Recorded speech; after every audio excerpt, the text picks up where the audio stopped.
lost, scared. It's just this one time. And the person says, I'm sorry, and it'll never happen again. And if the person you love is doing that to you, it's going to affect how you feel about yourself. I've been a broadcast journalist for 25 years now. It's been a while. Commercial news reporter, a commercial news anchor, and a documentary producer. And let's just say a series of not the best choices in my life led me into a relationship that was dark. I think the worst instance happened when I was slapped across the face, shoved into a room to where I fell over a chair, and you see this look on this person's face of such anger and hatred, and they kick you in the stomach, not once, but twice. You're laying on the floor in the fetal position because he's left and the room is dark, and you just lay there and you just stay really still because I don't know if you're in shock or what.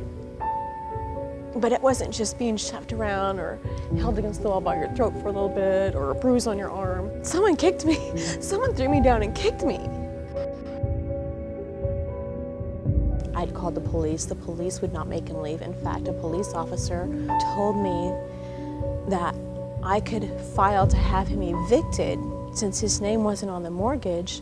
My ex said, if you try to have me evicted, I will rain down so much bleep on you that you won't know what hit you, and I feel sorry for your children. After months of being angry, I gave up because I wanted things to be amicable, and I wanted peace somewhere in my life. About 11 years ago, I was pastoring a church in Southwest Oklahoma City. We did a campaign where we wanted to give away books to the community, so we bought as many Purpose-Driven Life books as we could. We put bookmarkers in them, and we wrote a letter saying, hey, this was given to you by donations, and we'd love to hear your story if you get this book and you read it. We went to a garage sale and I saw a book called The Purpose-Driven Life. Why would I buy that book? I wanted to get back to God. I stopped going to church because I knew I was in a wrong relationship, and I knew it wasn't going to change, and I knew I wasn't going to be able to get involved with the church. And on July 3rd, he physically abused me again. And I looked at him and I said, you're going to have to kill me. And the look in his eyes, he turned around and left. The police were there, and he was gone. 6 months after he was arrested, someone on Facebook said, I'm going to start reading The Purpose-Driven Life. I'm going to start this new year off. Oh, I have that book. So I got up and I went and picked it up. I didn't just read it, I absorbed it. And I couldn't get enough of it. The hunger inside of me was so great. And so I started doing what it said. I started getting involved in church because you need community. Later, I felt called to start a Bible study group for women. God filled that group up 4 or 5 meetings.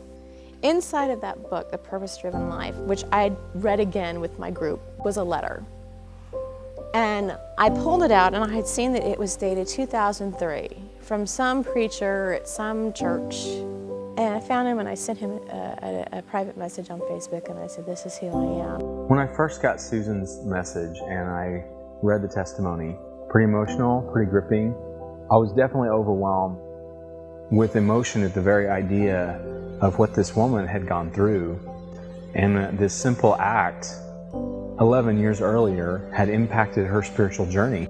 I can't tell you enough how that one seed that one man planted or one church planted 11 years ago, what a difference it's made not only to me, but to these women.